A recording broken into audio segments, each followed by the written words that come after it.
10-year-old boy has died after falling into an open manhole at a construction site in Soweto. It is the second such incident since June of this year, when another child died in a similar fashion. For more on this, let's speak to the Anthea Nancefield sewage project, Bongani Mdluli. A very good evening to you, Mr. Mdluli. What are you able to tell us about what exactly happened there in Soweto on Sunday when this tragedy is said to have unfolded? Good evening, Tembegile, and good evening to your viewers. What happened is that I was calling one of the community member about my personal stuff, and that's when she relates to me about the incident that took place on Sunday, whereby the boy, about 10 years old, fell into a trench. I immediately received a call from the councillor advising me to rush to the scene where this thing happened. I immediately tried my all best to rush there. As a CLO of the project, what I found is that already the Black Marai has already taken the boy, and of which what I've heard is that on Saturday they were also playing to the very same area, of which they reprimanded them to move away from that trench. And they came back on Sunday and went there.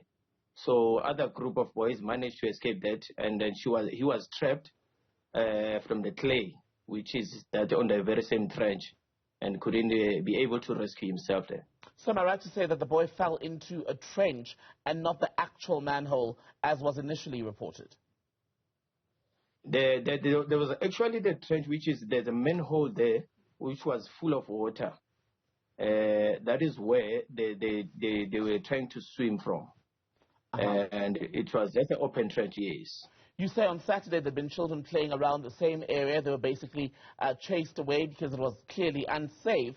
Was the area at the very least cordoned off? Was there any marking, a tape or something that suggested that it was not safe for people to approach there for any reason? With the explanation or a clarification from the safety officer, which is a part of the project, he explains even to the MMC, together with the other Jobekota officials, that they barricaded the area and all that, and they said that they have the pictures which they've shown the barricading. But however, the nearest community that is staying there, they're claiming that there was no barricading that took place there. It's been there like since a while.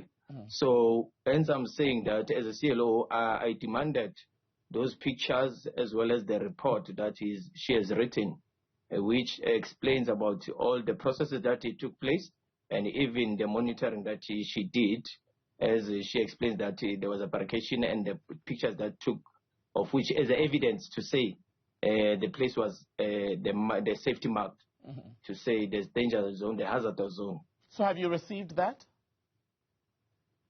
I beg your pardon? Have you received the report and the pictures which you want to see to prove that indeed there was some sort of cordon to show that this was a site where there was work going on and that it was unsafe for people to venture around there? I haven't received that. I'm still waiting for it, as well as the official from the Department of Labor. They're still waiting for that report as well, because they also demanded that as a part of investigation. So as a liaison officer to the community, anytime soon should I have the meeting with the community just to give them the feedback about the processes.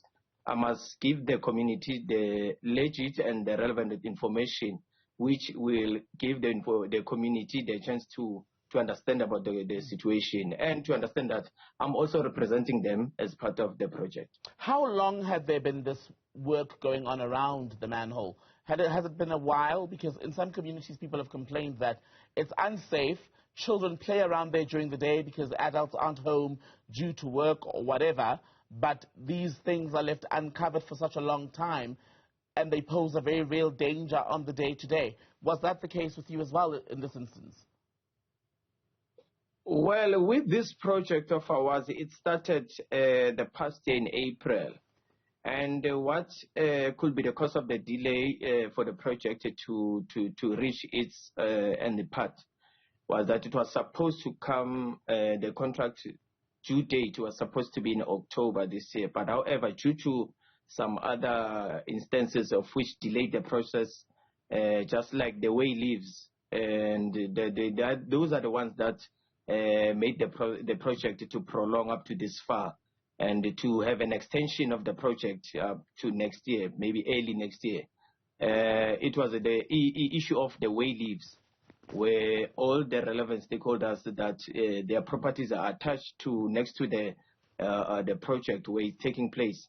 They've delayed with the way leave, especially with the way leave of ESCOM. That was the mostly one that delays the project. However, the project was still going on. It started to resume recently with the smooth process of resuming. So unfortunately, this incident, that's the one that now is going to bring the project to the stop at the current moment. Lastly, Bongani, Joburg Water has said that it's going to conduct an internal investigation because its teams were working in that area. While that is going on, do you think that Joburg Water, from what you've been able to gather, that they should be held responsible for this?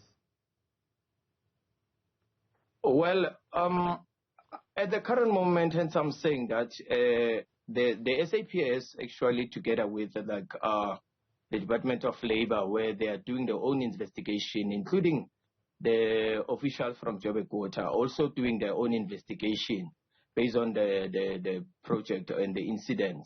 I cannot put the blame to Joburg Water up until maybe anything take place with regard to the investigation. Because at the current moment, we can't point anyone finger to say is liable for this incident that took place. Is the community blaming anyone? Yes, the community at the current moment, they are blaming the contractor to say it's been a while since the project has been there, and there's nothing that is taking place whereby they don't show any progress of completing the project. And with regard to that trench as well that I'm talking about, it's been there for a while. So they are blaming the contractor. They're also blaming what you call the contract itself, and as well as the people who are operating there.